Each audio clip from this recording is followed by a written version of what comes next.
Olá, estamos começando mais um programa Nossa Gente aqui pela sua TV Câmara, desta vez de volta ao Centro Histórico para conversar com uma pessoa que é muito importante, que é especial nessa cidade e está vivendo um momento especial. 56 anos de teatro e enfrentando agora o monólogo. Zezita Matos, tudo bom? Tudo bem. Dizem que essa coisa de monólogo somente as atrizes, as renomadas conseguem mesmo enfrentar, né? Não, eu não acho que é isso, não. Eu acho que é o querer de cada atriz, né? Eu sempre resisti a fazer monólogos, porque eu acho que o trabalho coletivo no teatro é isso que me impulsiona, é isso que me dá vida, é estar dialogando, olhando nos olhos dos meus companheiros. Mas Brevidade chegou assim, num momento especial, e foi um convite do meu diretor atual, que é Márcio Marciano, e ele fez esse texto, escreveu essa dramaturgia, e quando eu li, me apaixonei e me convenci pela relevância do texto, não por ser um monólogo, que acabou não sendo um monólogo, é um diálogo com o público. Ah, tá. E para a gente não ficar indo e voltando, vamos trabalhar, vamos começar falando somente desse monólogo mesmo. Eu vi no jornal que é uma conversa, um diálogo com o público. Você já disse isso no jornal aqui. É, já. Agora, como é isso? Qual a diferença disso para o monólogo em si, que todo mundo conhece? É, porque o monólogo em si é mais introvertido, é mais intimista, no sentido de que a atriz, o ator, fica dialogando consigo mesmo. E nós superamos isso. Nós fazemos um monólogo onde eu dialogo, inclusive trago pessoas para sentar comigo numa mesa e faço um diálogo com esta pessoa. Mas de que trata o monólogo que a Zezita resolveu fazer? É, exatamente, trata de uma atriz com Alzheimer. E eu acho que o problema do Alzheimer, que foi que me encantou, foi realmente, imagina, fazer uma atriz com Alzheimer, quando a gente está vendo várias pessoas com este problema, e foi isso que o Márcio me convenceu, porque é um problema social muito forte e que não está resolvido ainda cientificamente, né?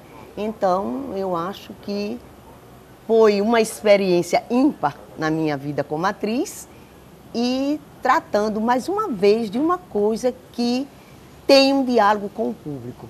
Entendo. Aí, para mim, a grande diferença é essa do que você fez, da questão intimista, da atriz ficar lá no palco, dialogando com si mesma, né? Esse é o grande diferencial. E sim, as pessoas podem ver como é esse trabalho. Olha, nós ficamos, eu estreiei em Campina Grande, mas depois fiquei um mês aqui em cartaz e provavelmente eu acho que lá para junho a gente volta. No segundo semestre, provavelmente. Nova temporada, aqui em João Pessoa. Na nova sede do Coletivo de Teatro Alfinim, do qual eu faço parte. Zezita, antes da gente ir para os teus personagens, continuar nos teus personagens, vamos fazer um histórico de vida real. Você é natural de João Pessoa? Não. Eu sou de Pilar. Eu cheguei aqui em João Pessoa em 57 e em 58 comecei a fazer teatro.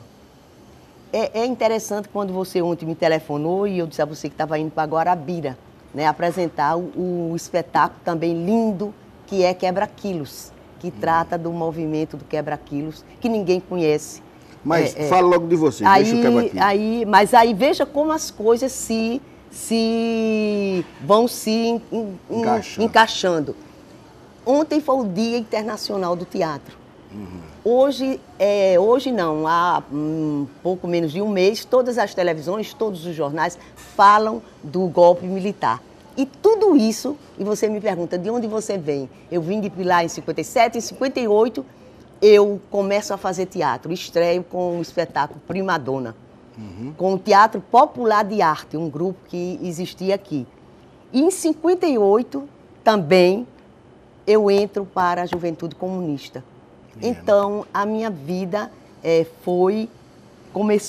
um marco em 58. Eu saía do Colégio das Damas de Campina Grande num colégio de freira interna, e em 57 venho para cá, fico estudando no Luiz de Vasconcelos, depois vou para o Liceu, que foi o meu grande palco de vida, foi o Liceu, fazendo parte da Juventude Comunista. Este mês estamos aí vivendo os 50 anos da maldito golpe militar e que me afetou profundamente. Quer dizer que seu primeiro trabalho mesmo de vida foi como atriz, né? Foi como atriz e logo, concomitantemente, eu fazia, como um movimento comunista, comecei a fazer alfabetização de adultos. Ah, tá. Mas, Zezita, você já desde criança já queria ser, já pensava assim, eu fui envolvida com colegas te estimularam?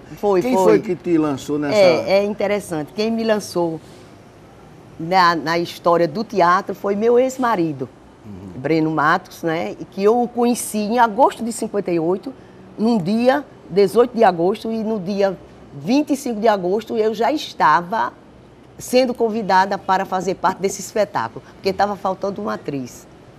E aí você não me pergunta por quê, se foi a paixão por Breno na hora que me fez, e eu acredito que sim, né? Porque quer dizer, quando criança, adolescente, não pensava, não projetava não isso, não? Não, ser atriz surgiu jamais. De repente, né? Na década de 50, ser atriz era coisa, não pensar para uma menina que vinha do Colégio das Damas. Tá entendendo? Sim. Não pensava. Era coisa, ser atriz era marginal, era marginal. E por isso que eu acho que eu fui, de fato, hoje, fazendo essa reflexão aqui com você, eu vejo como eu infringi algumas coisas. Agora, devo isso a quem? A meus pais, que permitiram isso. Agora, eles vieram com você para cá? Sim, não, nós viemos para cá exatamente porque estudar no Colégio das Damas era muito caro. Meu pai era comerciante e eu já estava com outra irmã que estava na época de fazer exame de admissão. E ele disse, então vamos todos para Campina Grande, porque para João Pessoa, porque não dá mais para estudar 2 internas, que é muito caro.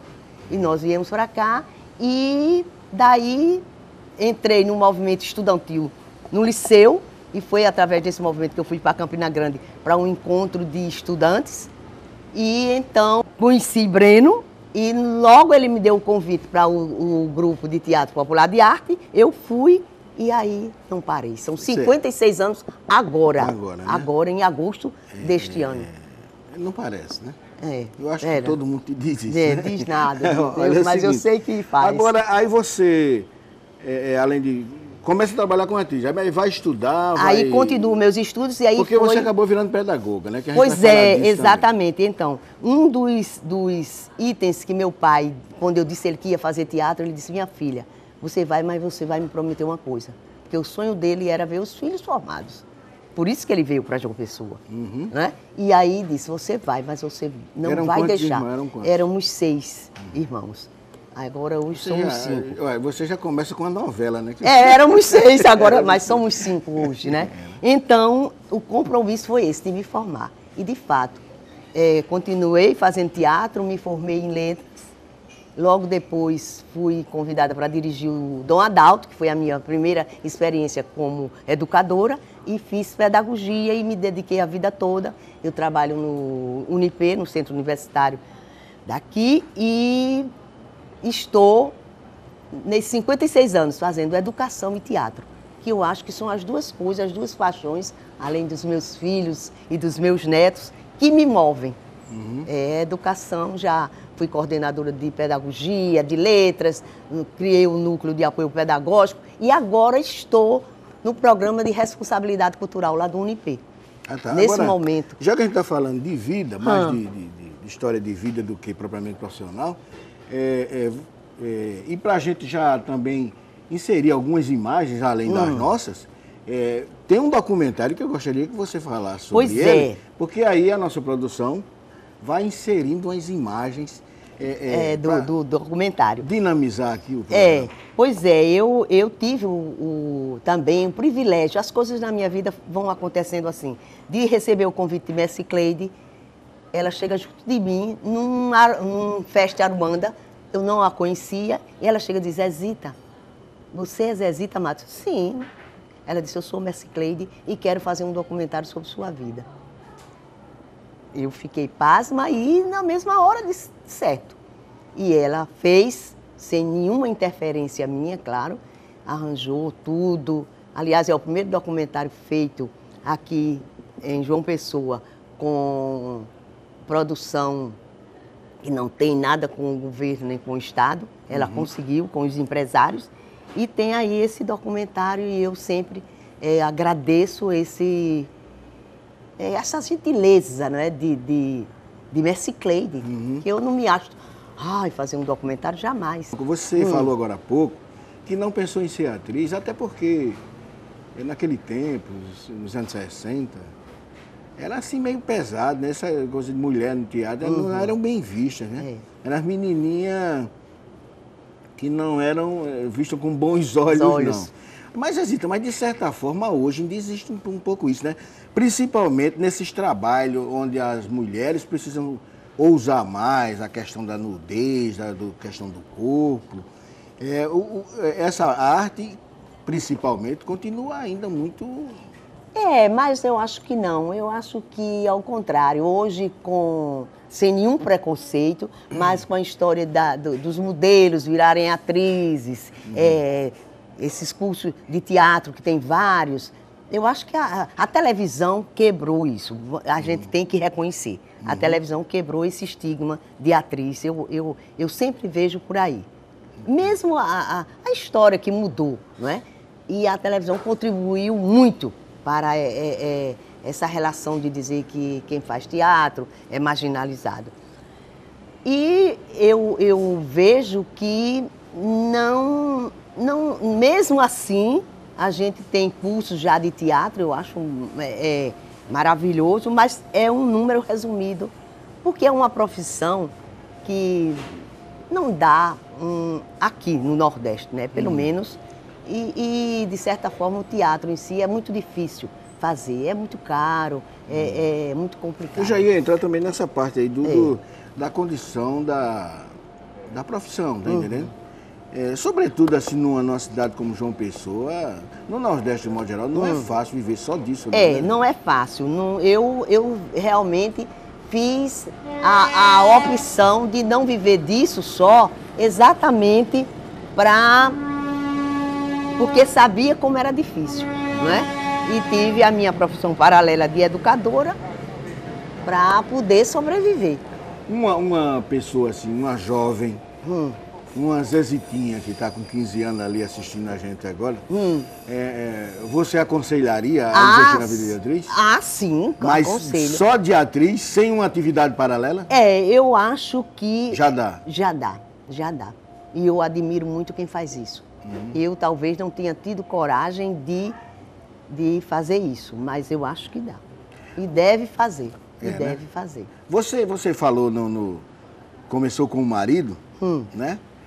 Mas essa turma conhecida do teatro, Fernando Teixeira e tal, também faziam parte dessa turma que você falou, turma que era comunista e trabalhava com teatro? Fernando não, porque Fernando é de Cajazeiras, eu acho que ele também começou na época, mas só em 70 é que eu vou conhecer Fernando Teixeira. Exatamente. Os outros, Edinaldo do Egito, poucos, Mirocine. Zezita, tem alguns personagens que, eu vou falar numa linguagem bem simples, que engole o ator, né? Assim, acabam sendo mais conhecidos e chamados na rua pelo personagem, como Filó, por exemplo, que eu só me lembrei agora do Edilson. Por conta de Filó. Provocando Filó. Teve algum personagem que durante algum período da tua vida fez isso, pelo menos numa relação de amigos, ou de pessoas que viram de um modo geral?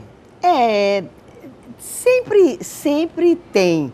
Mas aí, veja só, eu acho que há uma diferença, porque quando é um teatro mais voltado para entretenimento, como é o caso de Filó, veja só, Filó é conhecido pela televisão. Um caso de televisão. É caso de televisão. Caso de televisão. O Sucupira também, como é o nome? O Bem Amado. Bem Amado, Paulo Gracinha. Mas é mais fácil a gente dizer Coronel Dorico do que Paulo. Exatamente. Então, eu acho que no teatro é mais difícil isso. É, né? É mais porque difícil. É mais restrito, né? Porque, exatamente, o teatro é outra coisa que eu sempre, na minha história toda, é que o teatro não é para todo mundo. Eu estava em Guarabira e que bom ver o povo entrando naquele teatro para assistir a gente. Porque como é difícil ir ao teatro. A gente não tem, não é difícil, até financeiro também é, não é? Mas a questão cultural. Na escola a gente não fala de teatro, a gente não leva teatro às escolas, a gente não cria nas crianças o desejo de ver teatro. A televisão não, você está em casa, você liga, ela é uma coisa agora inerente às famílias. Então o teatro a gente ainda não conseguiu chegar a um patamar de outros países. Uma vez conversando com Tarcísio Pereira, aqui no Centro Histórico, eu até comentei com ele e ele argumentou uma coisa que me fez mudar de opinião. Eu achava que era questão de preço, sabe, Zezinho? Sim. Mas não é não, que um jogo de futebol, daqui vai jogar Botafogo e Santa Cruz do Recife, R$40. Não é. E tá lá o campo cheio de gente e o teatro é aquela... É uma questão cultural, é uma questão de educação. O teatro tinha que estar nas escolas. Os alunos de primeiro do ensino fundamental e médio, eles não conhecem os autores de teatro. Eles conhecem aqueles autores, Machado de Assis, Zé de Alencar, porque é uma leitura obrigatória, tá entendendo? Mas ninguém fala dos autores de teatro nas escolas. É muito difícil. Eu acho que isso Então, Zé, do poder público... Que tem, aí você está dizendo que não tem? Não tem, mas é o mínimo, é tão mínimo que não forma público. Sim. Tá entendendo? Eu acho que, como o cinema brasileiro também, o cinema brasileiro passa 3 dias um filme, eu estou com 3 filmes que já foram lançados, Mãe e Filha, Pobre Diabo e Ferrolho, em outros capitais e que não passou aqui em João Pessoa ainda. Porque já tem pouco, 3 anos o filme. Porque não tem uma quantidade de produção como do Homem-Aranha, por exemplo. Ah, lógico, né? Não dá porque o Homem-Aranha dá em todo cinema e fica aí... É uma questão e também de mercado, né? É uma questão econômica. E de educação. De educação. Os curtas que nós fazemos, você vê se tiver festival. Se não tiver festival, você não conhece os curtas. Que, aliás, ontem eu conversava com alguém, a gente tem que brigar para que antes dos filmes sejam apresentados os curtas. Quantos curtas lindos paraibanos. Eu, pelo menos, já participei de vários. Né? Ninguém vê. Ninguém vê. Só meia dúzia de pessoas quando vão para o... tem interesse, né? Há uma produção imensa demais, agora. Está fervilhando de curtas aqui na Paraíba. Sem falar em Pernambuco, que é um celeiro. Agora, isso foi a televisão que fez isso? Porque, por exemplo, quando eu era adolescente, criança e adolescente, a gente assistia filme até sem querer, porque o cinema de noite era podia ser que a gente às vezes não olhava nem o cartaz do filme, a gente ia pro cinema. Aí era Renato Aragão, era muita coisa boa, mas muita porcaria também. Mas o cinema estava lá bem barato, grande, 1.500 cadeiras, e a gente de noite ia pro cinema. Você me fez agora lembrar de... E hoje tem que ir pro shopping, uma coisa como se fosse elitista. Né? Pronto, é isso. Quantos cinemas nós tínhamos na capital? Aqui em João Pessoa, uns 8 cinemas, se não me falha a memória. E hoje, quantos nós temos? E era nos bairros, né? Jaguaribe, Cruz das Armas, o Santo Antônio. Em Jaguaribe tínhamos 2 cinemas, né? Na Torre e no centro. Sei. Era. E o que é que fez isso? Eu tenho um colega, o que era dono, o pai dele era dono do cinema lá de Rio Tinto. Dono não, arrendatário, que o cinema era da companhia. E o filho dele uma vez me disse que quem acabou com o cinema foi a televisão, não foi não? É a televisão. Eu sou muito assim em dizer a televisão. Não é. É a televisão com outra série de coisas que vão... né? A infiltração dos filmes americanos aqui. E os cinemas que você já participou? O primeiro filme que eu fiz foi Menino de Engenho. Que é do Pilar, né? Exatamente, foi assim, para mim foi a glória.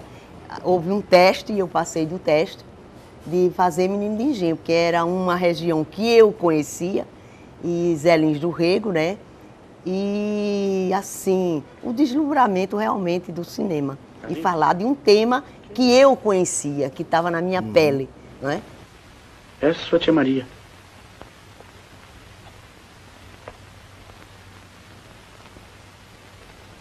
Aquele é seu avô.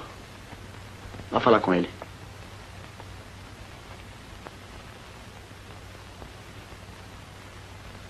Ele gostou do trem? Ficou o tempo todo na janela. Chegou a ver alguma coisa do Santa Rosa? Não, só vi um pedaço. Mas ficou espantado com o tamanho. Isso foi em 65 que a gente fez Menino de Engenho, e só em 99 é que eu voltei com a canga, com Marcos Vilar, e Solha, o texto de Solha. Sai, velho! Sai! Sai! Ninguém dessa, pai!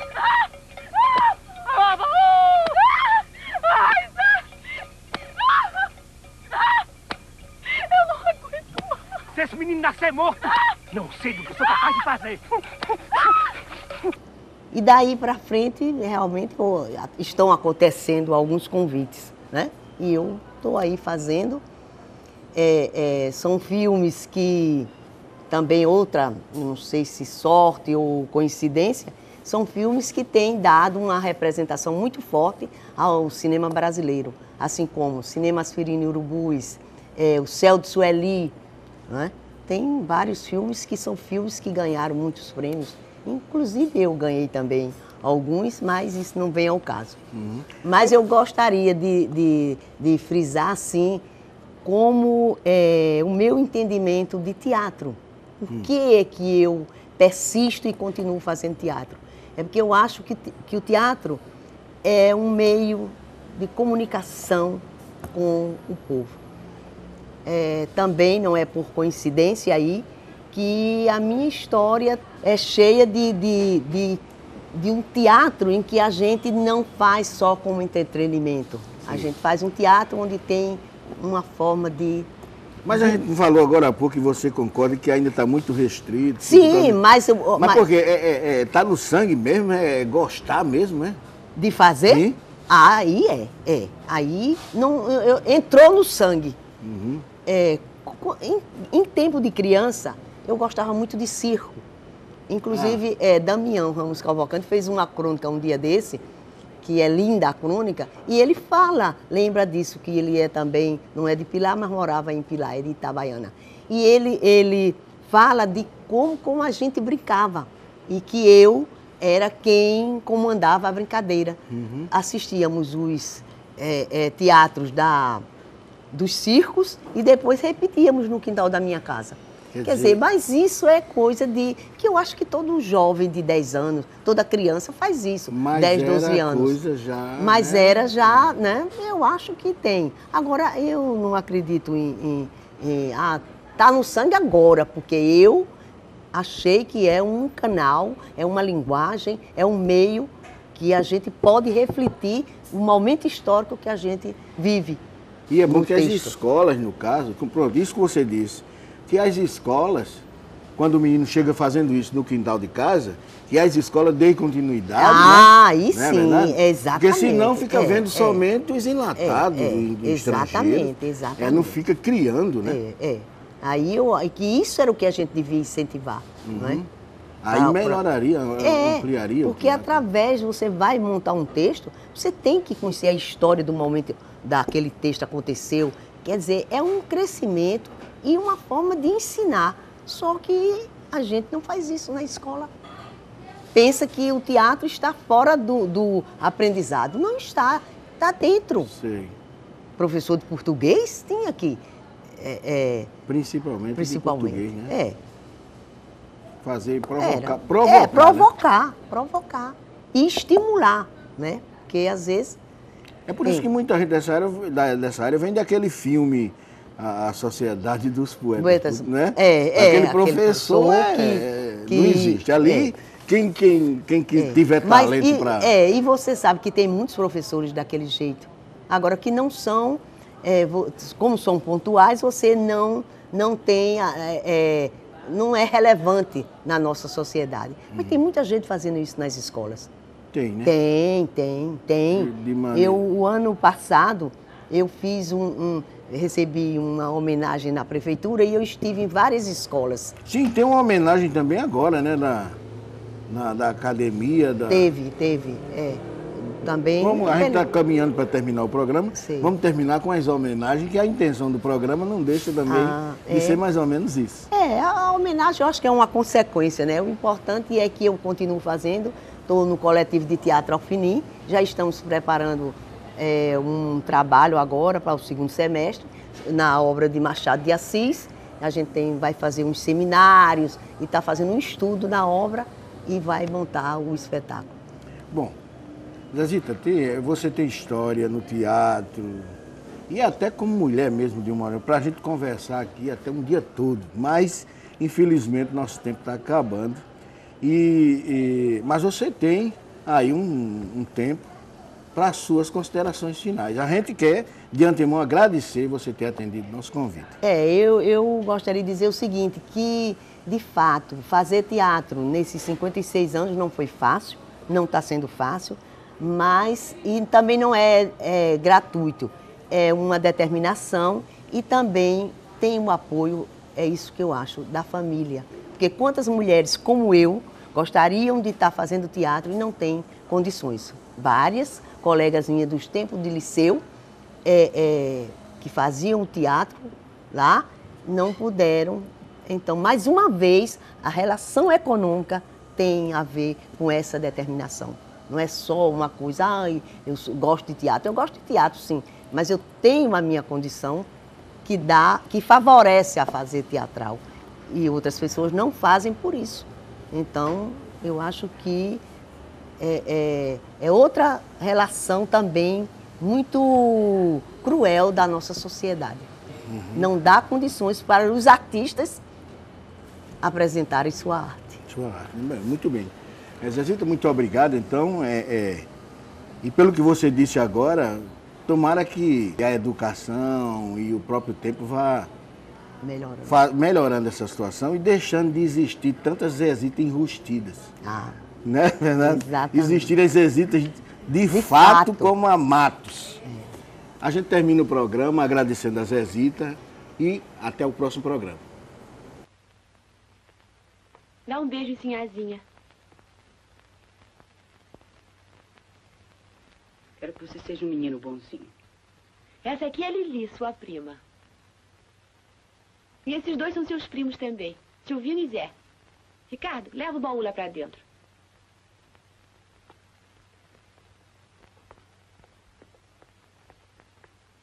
Tia Galdina, olha, esse é o filho de Clarice. Tá dizendo que é a cara da mãe. Carlinhos! Carlinhos!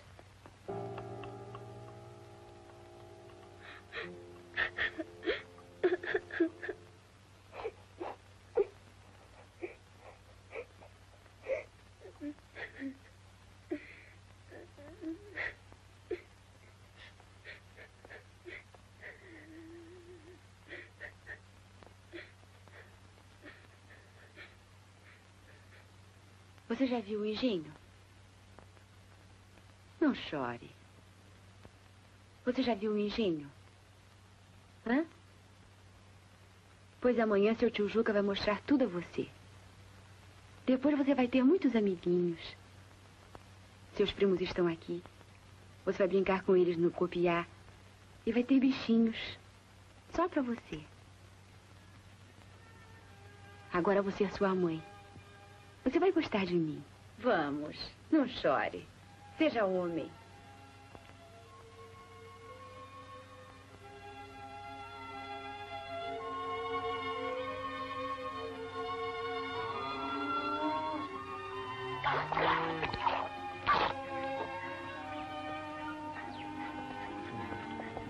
O gado não espera! Vamos!